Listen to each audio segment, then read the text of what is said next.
शुक्लाम्बरधरं विष्णुं शशिवर्णं चतुर्भुजं प्रसन्नवदनं ध्यायेत् सर्वविघ्नोपशान्तये। व्यासं वसिष्ठनप्तारं शक्तेः पौत्रमकल्मषं पराशरात्मजं वन्दे शुकतातं तपोनिधिं। व्यासाय विष्णुरूपाय व्यासरूपाय विष्णवे नमो वै ब्रह्मनिधये वासिष्ठाय नमो नमः। अविकाराय शुद्धाय नित्याय परमात्मने सदैकरूपरूपाय विष्णवे सर्वजिष्णवे यस्य स्मरणमात्रेण जन्म संसारबन्धनात् विमुच्यते। नमस्तस्मै विष्णवे प्रभविष्णवे। ॐ नमो विष्णवे प्रभविष्णवे। श्रीवैशम्पायन उवाच श्रुत्वा धर्मानशेषेण पावनानि च सर्वशः युधिष्ठिरः शान्तनवं पुनरेवाभ्यभाषत। युधिष्ठिर उवाच किमेकं दैवतं लोके किं वाप्येकं परायणं स्तुवन्तः कङ्कमर्चन्तः प्राप्नुयुर्मानवा शुभम्। को धर्मः सर्वधर्माणां भवतः परमो मतः किं जपन्मुच्यते जन्तुर्जन्म संसारबन्धनात्। श्रीभीष्म उवाच जगत्प्रभुं देवदेवमनन्तं पुरुषोत्तमं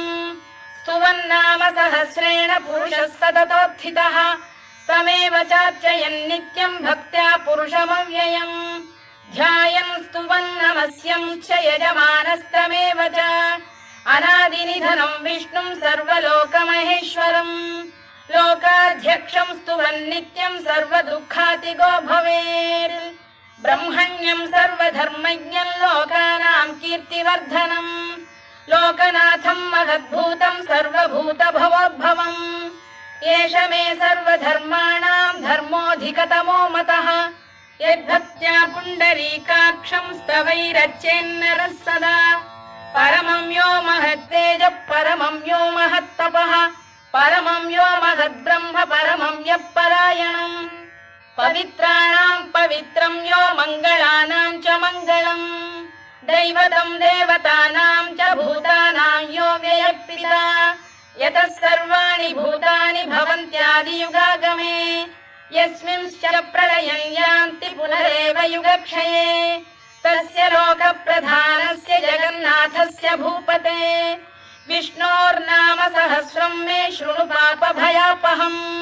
यानि नामानि गौणानि विख्यातानि महात्मनः ऋषिभिः परिगीतानि तानि वक्ष्यामि भूतये। ऋषिर्नाम्नां सहस्रस्य वेदव्यासो महामुनिः छन्दोऽनुष्टुप् तथा देवो भगवान् देवकीसुतः अमृतांशुद्भवो बीजं शक्तिर्देवकीनन्दनः त्रिसामाहृदयं तस्य शान्त्यर्थे विनियुज्यते विष्णुं जिष्णुं महाविष्णुं प्रभविष्णुं महेश्वरम् अनेकरूपदैत्यान्तं नमामि पुरुषोत्तमम्।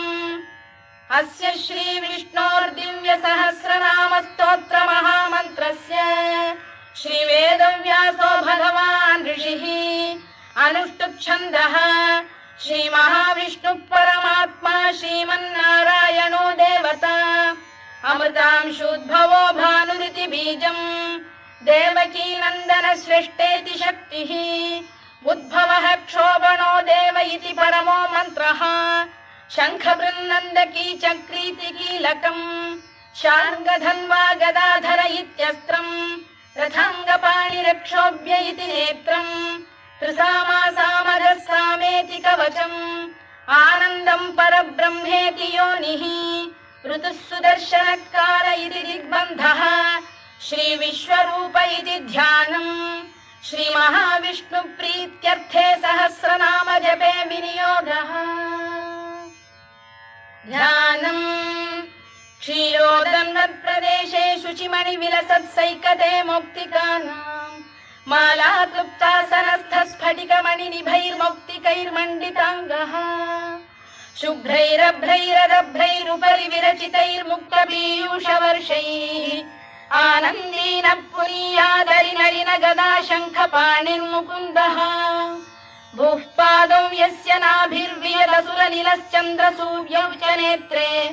कर्णावाशा शिरोद्यौर्मुखमपि दहनो यस्य वास्तेयमब्धिः अन्तस्थं यस्य विश्वं सुरनरखगो भोगि गन्धर्वदैत्यैः चित्रं रम्यते तं त्रिभुवन वपुषं विष्णुमीशं नमामि। ॐ नमो भगवते वासुदेवाय। शान्ताकारं भुजगशयनं पद्मनाभं सुरेशं विश्वाधारं गगनसदृशं मेघवर्णं शुभाङ्गम् लक्ष्मीकान्तं कमलनयनं योगिधृध्यानगम्यं वन्दे विष्णुं भवभयहरं सर्वलोकैकनाथम् मेघश्यामं पीतकौशेयवासं श्रीवत्साङ्कं कौस्तुभोद्भासिताङ्गम् पुण्योपेतं पुण्डरीकायताक्षं विष्णुं वन्दे सर्वलोकैकनाथम् नमः समस्तभूतानामादिभूताय भूभृते अनेकरूपरूपाय विष्णवे प्रभविष्णवे सशङ्खचक्रं सकिरीटकुण्डलं सपीतवस्त्रं सरसीरुहेक्षणं सहारवक्षस्थलशोभिकौस्तुभं नमामि विष्णुं शिरसा चतुर्भुजम् छायायां पारिजातस्य हेमसिंहासनोपरि आसीनमम्बुदश्याममायताक्षमलङ्कृतम् चन्द्राननं चतुर्बाहुं श्रीवत्साङ्कितवक्षसम् रुक्मिणी सत्यभामाभ्यां सहितं कृष्णमाश्रये।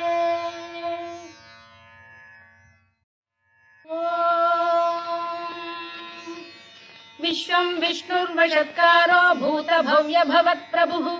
भूतभृद्भावो भूतात्मा भूतभावनः भूतात्मा परमात्मा च मुक्तानां परमागतिः अव्ययः पुरुषः साक्षी क्षेत्रज्ञोऽक्षर एव च योगो योगविदां नेता प्रधानपुरुषेश्वरः नारसिंहवपुः श्रीमान् केशवः पुरुषोत्तमः सर्वः शिवस्थाणुर्भूतादिर्निधिरव्ययः सम्भवो भावनो भर्ता प्रभवः प्रभुरीश्वरः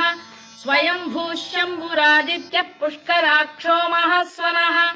अनादिनिधनो धाता विधाता धातुरुत्तमः अप्रमेयो ऋषिकेशः पद्मनाभोऽमरप्रभुः विश्वकर्मा मनुस्पष्टा स्थविष्ठस्थविरो ध्रुवः अग्राह्यः शाश्वतः कृष्णो लोहिताक्षप्रदर्दनः प्रभूतस्त्रिककुब्धाम पवित्रं मङ्गलं परम् ईशानप्राणदप्राणो ज्येष्ठः श्रेष्ठः प्रजापतिः हिरण्यगर्भो भूगर्भो माधवो मधुसूदनः ईश्वरो विक्रमी धन्वी मेधावी विक्रमक्रमः अनुत्तमो दुराधर्षः कृतज्ञः कृतिरात्मवान् सुरेशः शरणं शर्म विश्वरेता प्रजाभवः अधः संवत्सरो व्यालप्रत्ययः सर्वदर्शनः अजः सर्वेश्वरः सिद्धः सिद्धिः सर्वादिरच्युतः वृषाकपिरमेयात्मा सर्वयोगविनिसृतः वसुर्वसुमनः सत्यः समात्मा संमितः समः अमोघः पुण्डरीकाक्षो वृषकर्मा वृषाकृतिः रुद्रो बहुशिरा बभ्रुर्विश्वयोनिश्रुतिश्रवाः अमृतः शाश्वतस्थाणुर्वरारोहो महातपाः सर्वगः सर्वविद्भानुर्विश्वक्सेनो जनार्दनः वेदो वेदविदव्यङ्गो वेदाङ्गो वेदवित्कविः लोकाध्यक्षः सुराध्यक्षो धर्माध्यक्षः कृताकृतः चतुरात्मा चतुर्व्यूहश्चतुर्दंष्टश्चतुर्भुजः भ्राजिष्णुर्भोजनं भोक्ता सहिष्णुर्जगदादिजः अनघो विजयो जेता विश्वयोनिः पुनर्वसुः उपेन्द्रो वामनः प्रांशुरमोघः शुचिरूर्जितः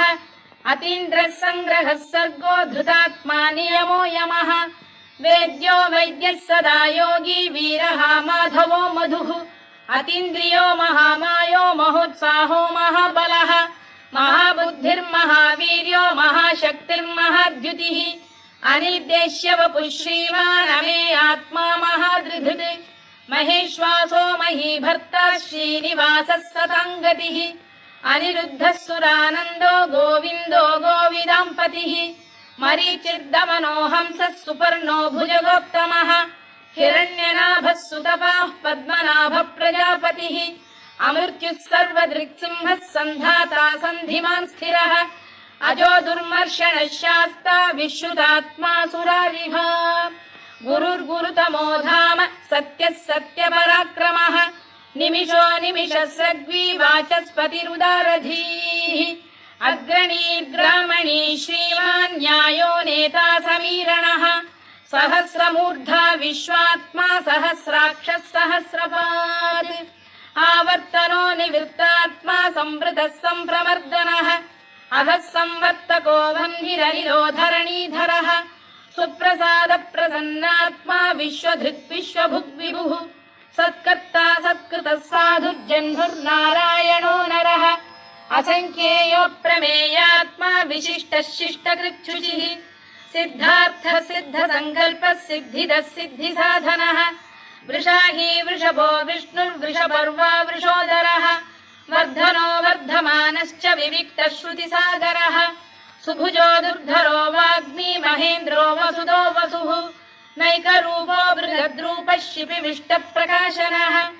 ओजस्तेजोद्युतिधर प्रकाशात्मा प्रतापनः वृद्धस्पष्टाक्षरो मन्त्रश्चन्द्रांशुर्भास्करद्युतिः अमृतांशुद्धवो भानुः शशबिन्दुः सुरेश्वरः औषधम् जगतः सेतुः सत्यधर्मपराक्रमः भूतभव्यभवन्नाथः पवनः पावनो नरः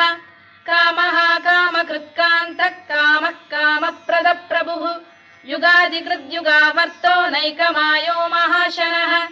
अदृश्यो व्यक्तरूपश्च सहस्रजिदनन्तजित् इष्टो विशिष्टः शिष्टेष्टः शिखण्डी नघुषो वृषः क्रोधः क्रोधकृत्कर्ता विश्वबाहुर्महीधरः अच्युत प्रतिथ प्राण प्राणदो वासवानुजः अपां निधिरधिष्ठानमप्रमत्त प्रतिष्ठितः स्कन्द स्कन्दधरो धुर्यो वरदो वायुवाहनः वासुदेवो बृहद्भानुरादिदेवः पुरन्दरः अशोकस्तारणस्तारः शूरः शौरिर्जनेश्वरः अनुकूलः शतावर्तः पद्मी पद्मनिभेक्षणः पद्मनाभोरविन्दाक्षः पद्मगर्भः शरीरभृत् महर्धिर्वृद्धो वृद्धात्मा महाक्षो गरुडध्वजः अतुलः शरभो भीमः समयज्ञो हविर्हरिः सर्वलक्षणलक्षण्यो लक्ष्मीवान् समितिञ्जयः विक्षरो रोहितो मार्गो हेतुर्दामोदरः सः महीधरो महाभागो वेगवानमिताशनः उद्भवः क्षोभणो देवः श्रीगर्भः परमेश्वरः करणम् कारणम् कर्ता विकर्ता गहनो गुहः व्यवसायो व्यवस्थानः संस्थानस्थानदो ध्रुवः परधिः परमस्पष्टः तुष्टः पुष्टः शुभेक्षणः रामो विरामो विरतो मार्गो नेयोनयोनयः वीरः शक्तिमताम् श्रेष्ठो धर्मो धर्मविदुत्तमः वैकुण्ठः पुरुष प्राण प्राणद प्रणव पृतुः हिरण्यगर्भः शत्रुघ्नो व्याप्तो वायुरधोक्षजः ऋतुः सुदर्शनकारः परमेष्ठी परिग्रहः उग्रः संवत्सरो दक्षो विश्रामो विश्वदक्षिणः विस्तारस्थावरस्थाणु प्रमाणम् बीजमव्ययम् अर्थोऽनर्थो महाकोशो महाभोगो महाधनः अनिर्विण्णस्थविष्ठो भूर्धर्मयूपो महामखः नक्षत्रनेमिर्नक्षत्री क्षमः क्षामः समीहनः यज्ञयुज्यो महेज्यश्च क्रतुः सत्रम् सताम् गतिः सर्वदर्शी विमुक्तात्मा सर्वज्ञो ज्ञानमुत्तमम् सुव्रतः सुमुखः सूक्ष्मः सुघोषः सुखदः सुहृद् मनोहरोजितक्रोधो वीरबाहुर्विदारणः स्वापनः स्ववशो व्यापी नैकात्मानैककर्मकृत् वत्सरो वत्सलो वत्सी रत्नगर्भोधनेश्वरः धर्मकृद्धर्मकृद्धर्मी सदसक्षरमक्षरम् अविज्ञाता सहस्रांशुर्विधाता कृतलक्षणः गभस्तिनेमिः सप्तस्तः सिंहो भूतमहेश्वरः आदिदेवो महादेवो देवेशो देवभृद्गुरुः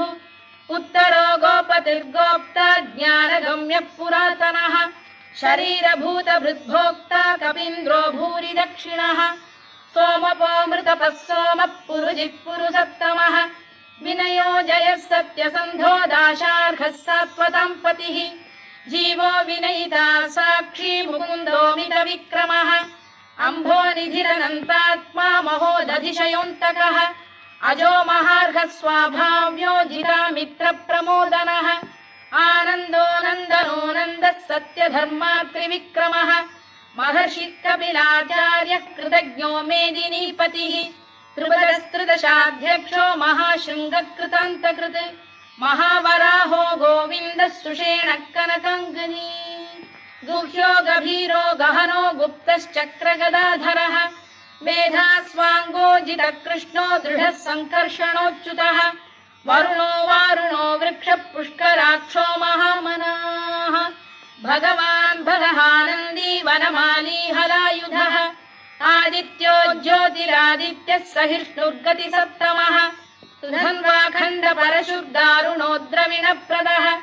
दिवस्पृक् सर्वदृग्व्यासो वाचस्पतिरयो निजः त्रिसामासामगः साम निर्वाणम् भेषजम् भिषज सन्न्यासकृच्छमः शान्तो निष्ठा शान्तिः परायणम् शुभाङ्गः शान्तिदः स्रष्टा कुमुदः कुवलेशयः गोहितो गोपतिर्गोप्ता वृषभाक्षो वृषप्रियः अनिवर्ती निवृत्तात्मा संक्षेप्ताक्षेमकृच्छिवः श्रीवत्सवक्षः श्रीवासः श्रीपतिः श्रीमताम्बरः श्रीधः श्रीशः श्रीनिवासः श्रीनिधिः श्रीविभावनः श्रीधर श्रीकर श्रेयः श्रीमान् लोकत्रयाश्रयः स्वक्षः स्वङ्गः शतानन्दो नन्दिर्ज्योतिर्गणेश्वरः विजितात्मा विधेयात्मा सत्कीर्तिश्छिन्न संशयः उदीर्णः सर्वतश्चक्षुरनीशः शाश्वतस्थिरः भूषयो भूषणो भूतिर्विशोकः शोकनाशनः अर्चिष्मानर्चितः कुम्भो विशुद्धात्मा विशोधनः अनिरुद्धो प्रतिरथः प्रद्युम्नो मितविक्रमः कालनेमिनिः वीरः शौरिः शूरजनेश्वरः त्रिलोकात्मा त्रिलोकेशः केशवः केशिहा हरिः कामदेवः कामपालः कामी कान्तकृतागमः अनिर्देश्य वपुर्विष्णुर्वीरोऽनन्तो धनञ्जयः ब्रह्मण्यो ब्रह्मकृद्ब्रह्मा ब्रह्म ब्रह्मविवर्धनः ब्रह्मविब्राह्मणो ब्रह्मी ब्रह्मज्ञो ब्राह्मणप्रियः महाकमो महाकर्मा महातेजा महोरगः महाक्रतुर्महायज्वा महायज्ञो महाहविः स्तव्यस्तव प्रियस्तोत्रम् स्तुतिस्तोतारणप्रियः पूर्णः पूरयिता पुण्यः पुण्यकीर्तिरनामयः मनोजवस्तीर्थकरो वसुरेता वसुप्रदः वसुप्रदो वासुदेवो वसुर्वसुमनाहविः सद्गतिः सत्कृतिः सत्ता सद्भूतिः सत्परायणः शूरसेनो यदुश्रेष्ठः सन्निवासः सुयामुनः भूतावासो वासुदेवः सर्वासु निलयो नलः दर्पः दर्पदो दृप्तो दुर्धरोऽथा पराजितः विश्वमूर्तिर्महामूर्तिर्दीप्तमूर्तिरमूर्तिमान् अनेकमूर्तिरव्यक्तः शतमूर्तिः शताननः एकोनैकः स वक्र किं यत्तत्पदमनुत्तमम् लोकबन्धुर्लोकनाथो माधवो भक्तवत्सलः सुवर्णवर्णो हेमाङ्गो वराङ्गश्चन्दनाङ्गदी वीरः विषमः शून्यो घृता क्षीरचरश्चरः अमानी मानदो मान्यो लोकस्वामी त्रिलोकधृत् सुमेधा मेधजो धन्यः सत्यमेधाधराधरः तेजो वृषोद्युतिधरः सर्वशत्रभृताम्बरः प्रग्रहो निग्रहो व्यग्रो नैकशृङ्गो गदाग्रजः चतुर्मूर्तिश्चतुर्बाहुश्चतुर्व्यूहश्चतुर्गतिः चतुरात्मा चतुर्भावश्चतुर्वेदविदेकपात् समावर्तो निवृत्तात्मा दुर्जयो दुरतिक्रमः दुर्लभो दुर्गमो दुर्गो दुरावासो दुरारिः शुभाङ्गो लोकसारङ्गः सुतन्तुस्तन्तु वर्धनः इन्द्रकर्मा महाकर्मा कृतकर्मा कृतागमः उद्भवः सुन्दरः सुन्दो रत्ननाभः सुलोचनः अर्को वाजसनः शृङ्गी जयन्तः सर्वविजयी सुवर्णबिन्दुरक्षोभ्यः सर्ववागीश्वरेश्वरः महाह्रदो महागर्तो महाभूतो महानिधिः कुमुदः कुन्दरः कुन्दः पर्जन्यः पावनो निलः अमृताशोऽमृतवपुः सर्वज्ञः सर्वतोमुखः सुलभः सुव्रतः सिद्धः शत्रुजिच्छत्रुतापनः न्यग्रोधोदुम्बरोश्चतश्चाणूरान्ध्रैषूदनः सहस्रार्चिः सप्तजिह्वः सप्तैधाः सप्तवाहनः अमूर्तिरनघोचिन्त्यो भयकृद्भयनाशनः अणुबृहत्कृशस्थूलो गुणभृन्निर्गुणो महान् अधृतस्वधृतस्वास्य प्राग्वंशो वंशवर्धनः धारभृत्कथितो योगी योगीशः सर्वकामदः आश्रमश्रमणः क्षामः सुपर्णो वायुवाहनः धनुर्धरो धनुर्वेदो दण्डो दमयिता दमः अपराजितः सर्वसहो नियन्ता नियमो यमः सत्त्ववान् सात्विकः सत्यः सत्यधर्मपरायणः अभिप्रायप्रियार्होरप्रियकृत्प्रीतिवर्धनः विहाय सगदिर्ज्योतिः सुरुचिर्पुतभुग्विभुः रविर्विरोचनः सूर्यः सवितारविलोचनः अनन्तो हुतभुग्भोक्ता सुखदो नैकजोऽग्रजः अनिर्विण्णः सदामर्षी लोकाधिष्ठानमद्भुतः सनात्सनातनतमः कपिलः कपिरव्ययः स्वस्तिदः स्वस्तिकृत् स्वस्ति स्वस्ति भुक् स्वस्ति दक्षिणः आरौद्रः कुण्डली चक्री विक्रम्यूर्जितशासनः शब्दातिगः शब्दसः शिशिरः शर्वरीकरः अक्रूरपेशलो दक्षो दक्षिणः क्षमिणाम्बरः विद्वत्तमो वीतभयः पुण्यश्रवणकीर्तनः उत्तारणो दुष्कृतिः पुण्यो दुःस्वप्रनाशनः वीरः रक्षणः सन्तो जीवनपर्यवस्थितः अनन्तरूपोऽनन्तश्रीर्जितमन्युर्भयापहः चतुरश्रो गभीरात्मा विदिशो व्यादिशो दिशः अनादिर्भूर्भुवो लक्ष्मी सुवीरो रुचिराङ्गदः जननो जनजन्मादिर्भीमो भीमपराक्रमः आधारनिलयो धाता पुष्पहास प्रजागरः ऊर्ध्वगः सत्पथाचार प्राणद प्रणवप्रणः प्रमाणम् प्राणनिलय प्राणभृत्प्राणजीवनः तत्त्वम् तत्त्वविदेकात्मा जन्म मृत्युजरातिगः भूर्भुवः स्वस्तरुस्तारः सविता प्रपितामहः यज्ञो यज्ञपतिर्यज्वा यज्ञाङ्गो यज्ञवाहनः यज्ञभृद्यज्ञकृद्यज्ञी यज्ञभुग्यज्ञसाधनः यज्ञान्तकृद्यज्ञगुह्यमन्नमन्नाद एव च आत्मयोनिः स्वयं जातो वैखानः सामगायनः देवकीनन्दनः स्रष्टा क्षितीशः पापनाशनः शङ्खबृन्नन्दकी चक्री शार्ङ्गधन्वा गदाधरः रथाङ्गपाणिरक्षोभ्यः सर्वप्रहरणायुधः सर्वप्रहरणायुधवोन्नम इति वनमाली गरीशाङ्गी शङ्खी चक्री च नन्दकी श्रीमान्नारायणो विष्णुर्वासुदेवोऽभिरक्षतु वनमाली गरीशाङ्गी शङ्खी चक्री च नन्दकी श्रीमान्नारायणो विष्णुर्वासुदेवोऽभिरक्षतु वनमाली गरीशाङ्गी शङ्खी चक्री च नन्दकी श्रीमान्नारायणो विष्णुर्वासुदेवोऽभिरक्षतु इतीदं कीर्तनीयस्य केशवस्य महात्मनः नाम्नां सहस्रं दिव्यानामशेषेण प्रकीर्तितम् य इदं शृणुयात् नित्यं यश्चापि परिकीर्तयेत् नाशुभं प्राप्नुयात् किञ्चित् सोमुत्रेह च मानवः वेदान्तको ब्राह्मणः स्यात् क्षत्रियो विजयी भवेत् वैश्यो धनसमृद्धः स्यात् शूद्रः सुखमवाप्नुयात् धर्मार्थी प्राप्नुयात् धर्ममर्थार्थी चार्थमाप्नुयात् कामानवाप्नुयात् कामी प्रजार्थी चाप्नुयात् प्रजाम् भक्तिमान् यः सदोत्थाय शुचिस्तद्गतमानसः सहस्रं वासुदेवस्य नाम्नामेतत् कीर्तयेत् यशः प्राप्नोति विपुलं याति प्राधान्यमेव च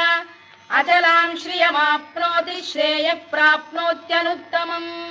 न भयं क्वचिदाप्नोति वीर्यं तेजश्च विन्दति भवत्यरोगोद्युतिमान् बलरूपगुणान्वितः रोगार्तो मुच्यते रोगात् बद्धो मुच्येत बन्धनात् भयान्मुच्येत भीतस्तु मुच्येतापन्न आपदः दुर्गाण्यतितरत्याशु पुरुषः पुरुषोत्तमम् सुवन्नाम सहस्रेण नित्यं वासुदेवाश्रयो मर्त्यो वासुदेवपरायणः सर्वपापविशुद्धात्मा याति ब्रह्म सनातनम् न वासुदेव भक्तानामशुभम् विद्यते क्वचित् जन्म मृत्युजरा व्याधि भयम् नैवोपजायते इमं स्तवमधीयानः श्रद्धा भक्ति समन्वितः युज्येतात्मसुखक्षान्तिः श्रीधृतिस्मृतिकीर्तिभिः न क्रोधो न च मात्सर्यम् न लोभो न शुभामतिः भवन्ति कृतपुण्यानाम् भक्तानाम् पुरुषोत्तमे द्यौः स चन्द्रार्कनक्षत्राखम् दिशो भूर्महो दधिः